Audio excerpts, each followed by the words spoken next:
Bismillahirrahmanirrahim. Assalamualaikum. Jangan lupa like, comment, and subscribe. Bye. Ada sebesar bumi ini lebih ya Rasulullah. Sebesar apa? Ada semeluas langit dan bumi lebih besar ya Rasulullah. Rasulullah, celaka kamu, apa dosamu, kata Rasulullah. Ya Rasulullah, saya setiap ada orang meninggal dunia ya Rasulullah, saya gali kubur dia, saya ambil kain kafan dia, saya jual ya Rasulullah, dan saya setubuhi dia ya Rasulullah. Rasulullah mengatakan apa? Celaka kamu, kata Rasulullah, celaka kamu, tidak diampuni dosamu oleh Allah.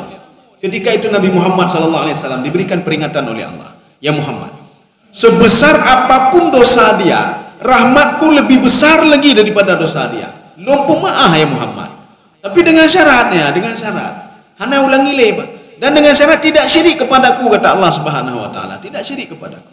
Tapi kalau orang tetap syirik kepada Allah, maka jangan pernah harap diampuni dosanya. Seorang pembunuh kita lihat di dalam kitab Riyadhus Shalihin. Dia sudah membunuh 100 orang. Makanya setiap ini dia datang ke ulama. Waktu dia membunuh 98 orang, dia datang ke ulama. Ini bagaimana? Saya sudah membunuh 98 orang. Apakah dimaafkan oleh Allah? Dijawab oleh ulamanya, celaka kamu. Nah, akan dimaafkan kamu. Ulama-ulamanya itak aku. Jadi dipotong lehernya, sudah 99. Datang lagi dia ulama yang ke-100. Bagaimana saya kalau saya bertobat, diterima taubat saya? Tidak, celaka kamu. Ulama yang 100 ini dipenggal lehernya juga. Datang ke ulama selanjutnya. Dia mengatakan apa? Wahai ulama, saya sudah membunuh 100 orang. Apakah kalau saya bertobat kepada Allah, taubat saya diterima oleh Allah? Ulama tadi mengatakan, sebesar apapun dosamu, rahmat Allah lebih besar lagi daripada dosamu. Mendadak tadi pembunuh tadi, Pak. Akhirnya pisaunya itu, pedangnya jatuh ke bawah, dan dia jatuh ke bawah. Dan dia katakan, apa harus saya lakukan?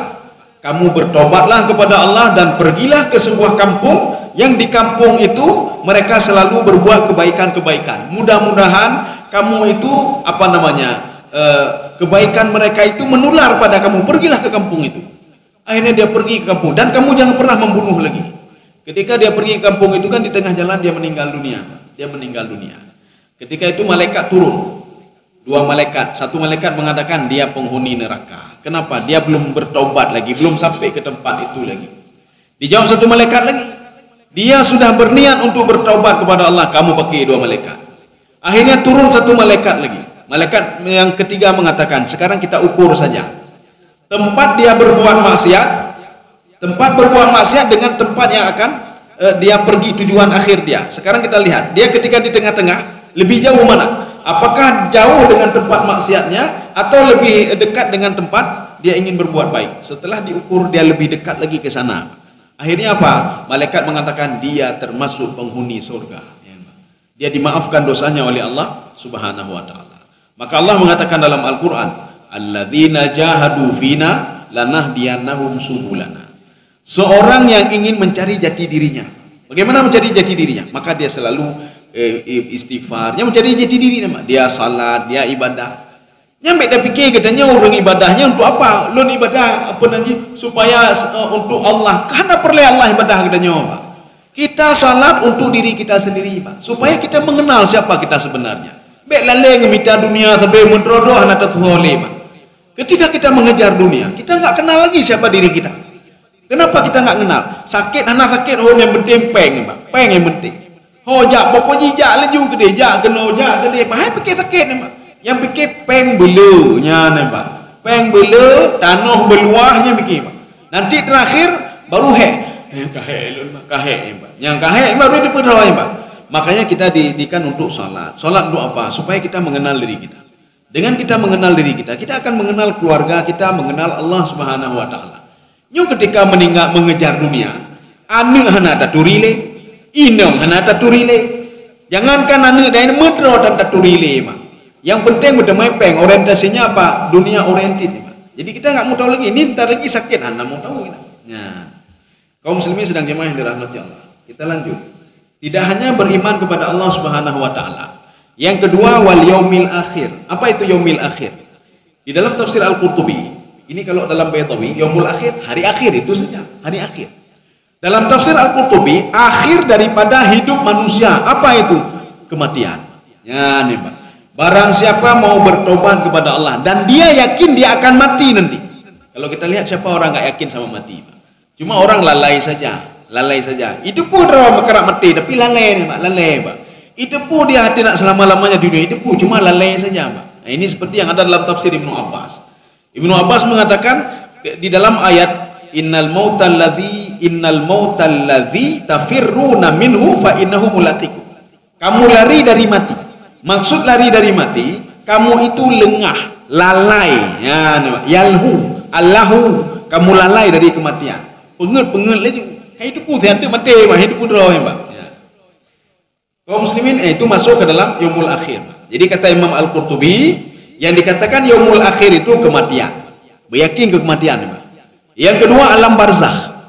Kita harus yakin kita akan hidup di alam lain nanti. Tidak butuh kepada tubuh. Kemudian yang ketiga, kita harus yakin kita akan dibangkitkan semuanya dari makhluk yang dulu pertama sekali diciptakan oleh Allah.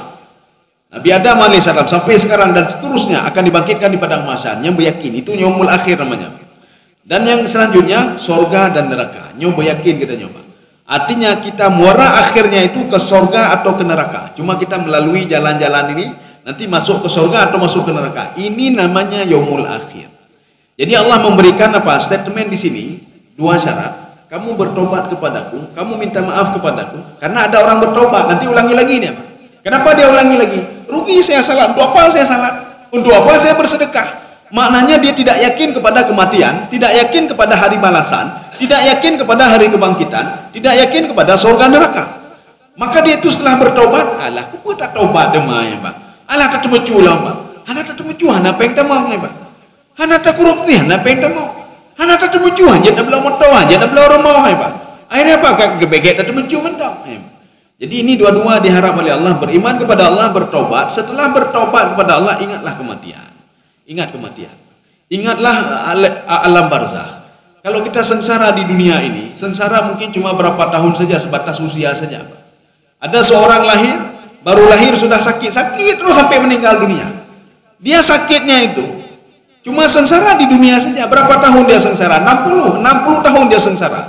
Tapi kalau sengsara di alam barzakh nanti, minimal sengsaranya sampai 40.000 tahun.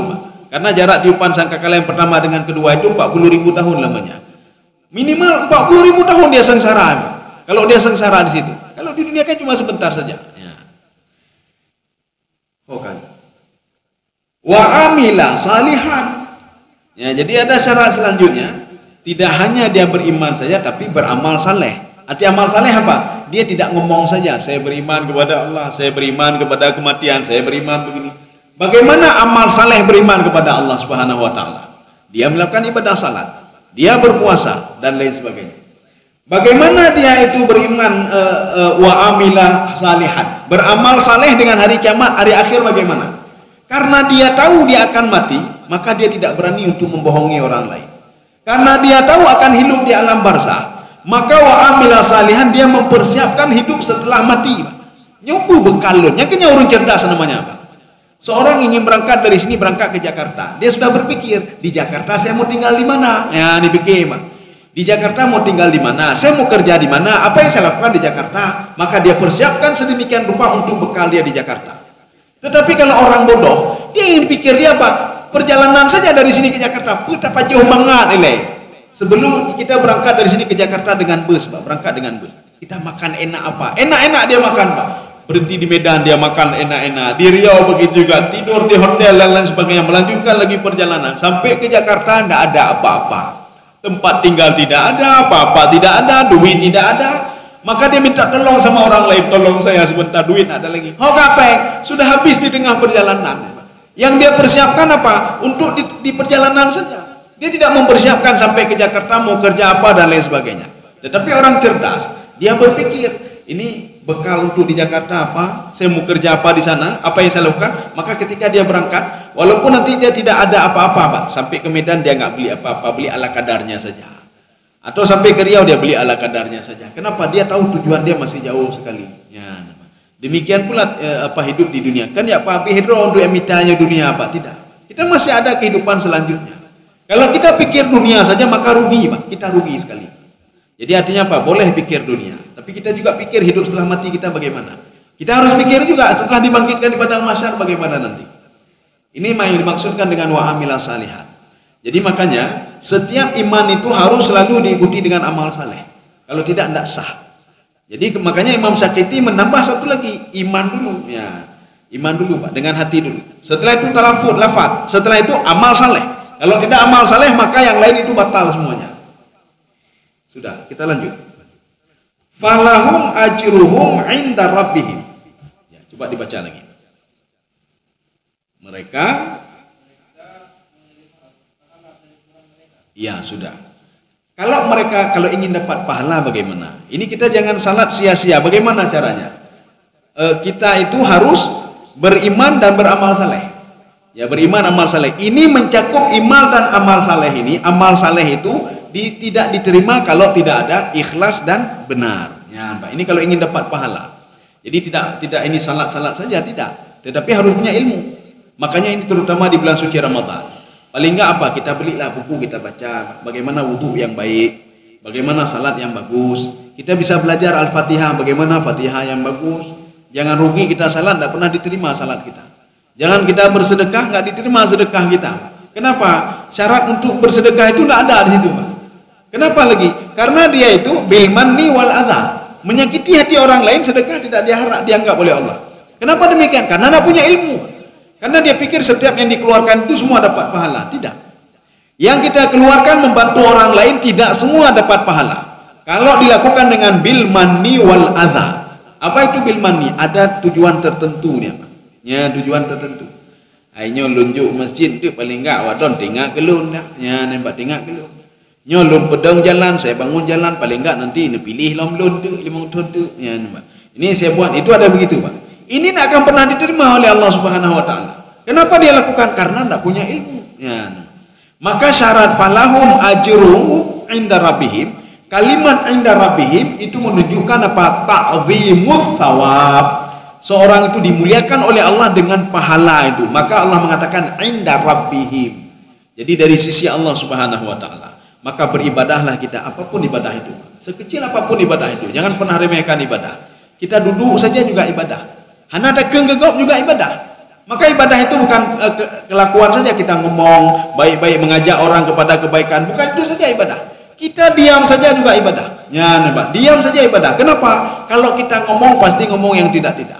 Kalau kita ngomong pasti ngomongin orang lain. Lebih baik diam saja. Maka seperti yang Rasulullah katakan, walaupun ini hadis dhaif, tidurnya orang puasa itu ibadah. Kenapa ibadah? Daripada dia bangun membatalkan puasa dia, nilainya tidak ada, buat ribut juga dengan orang lain, lebih baik tidur saja. Itu pahala namanya ibadah.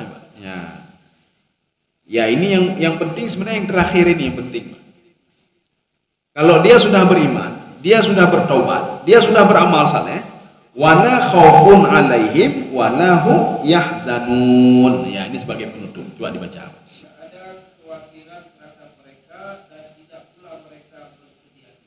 Tidak ada khawatiran dan tidak bersedih hati. Ini apa maksudnya?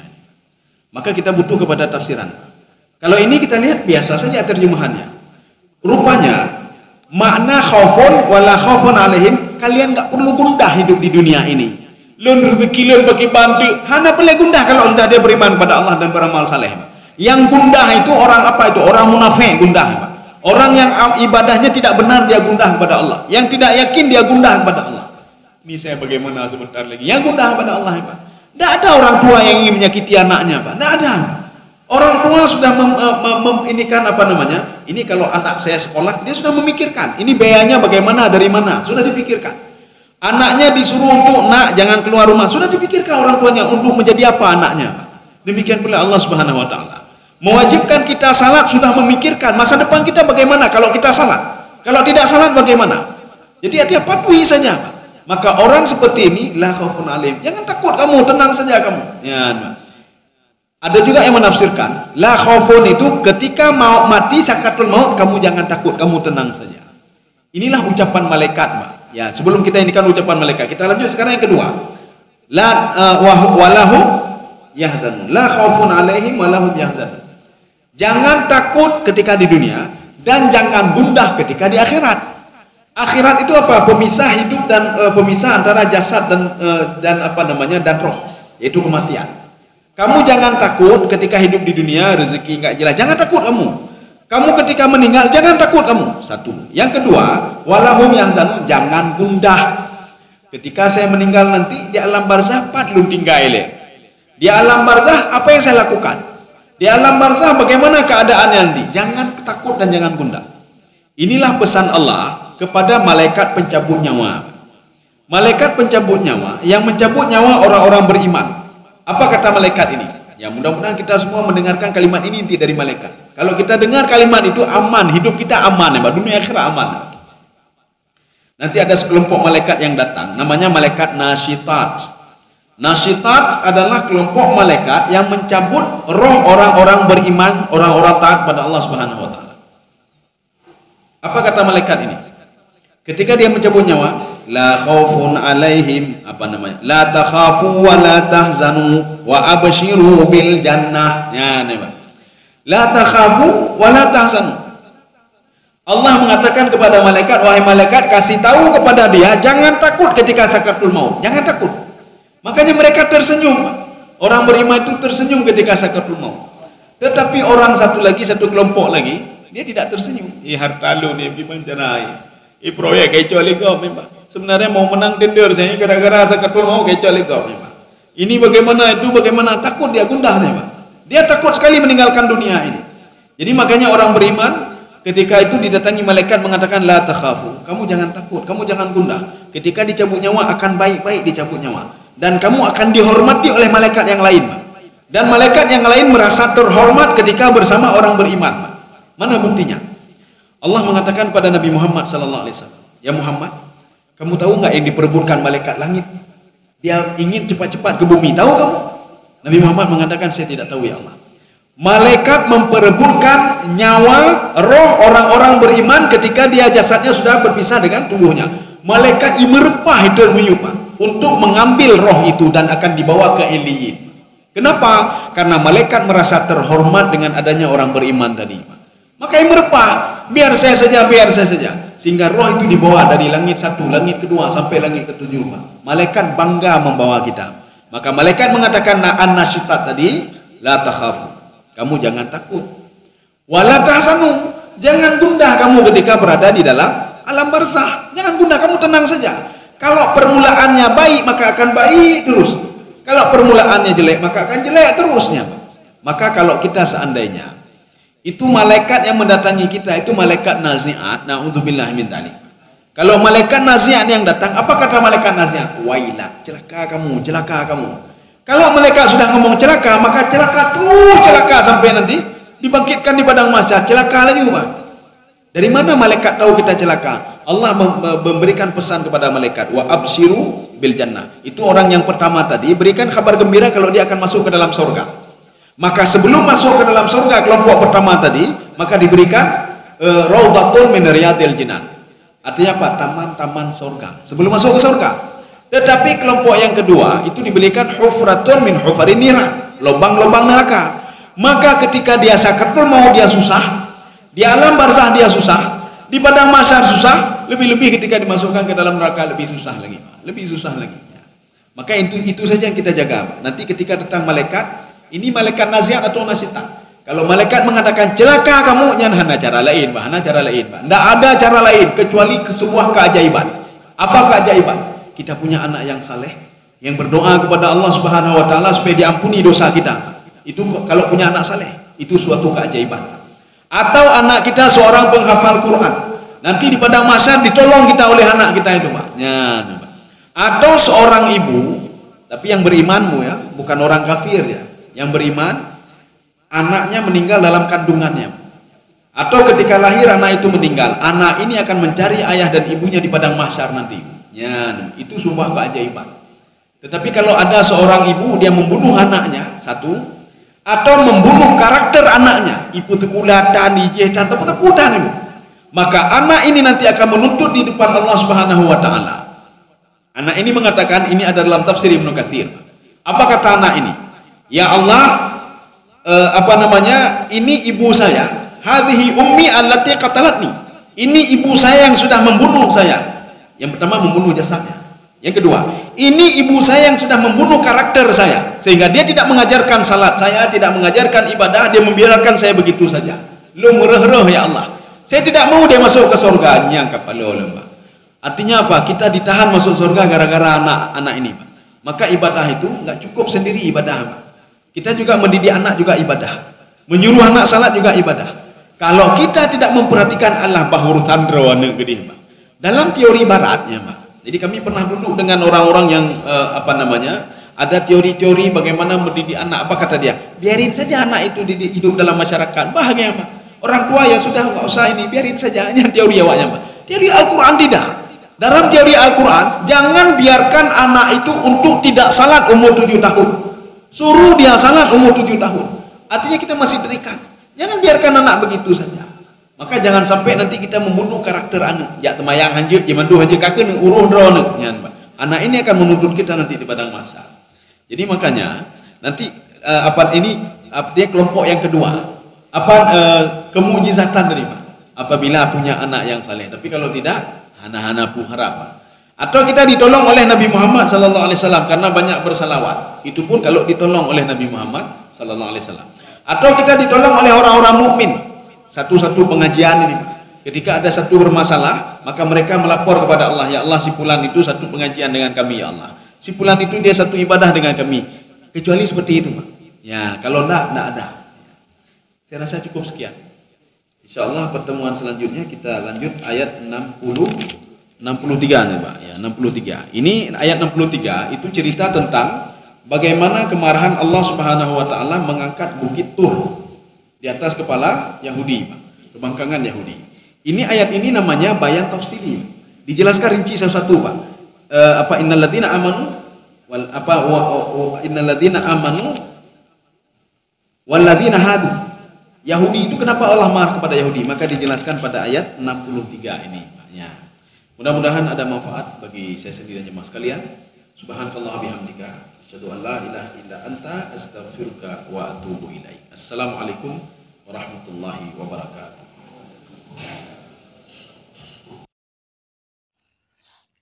Terima kasih.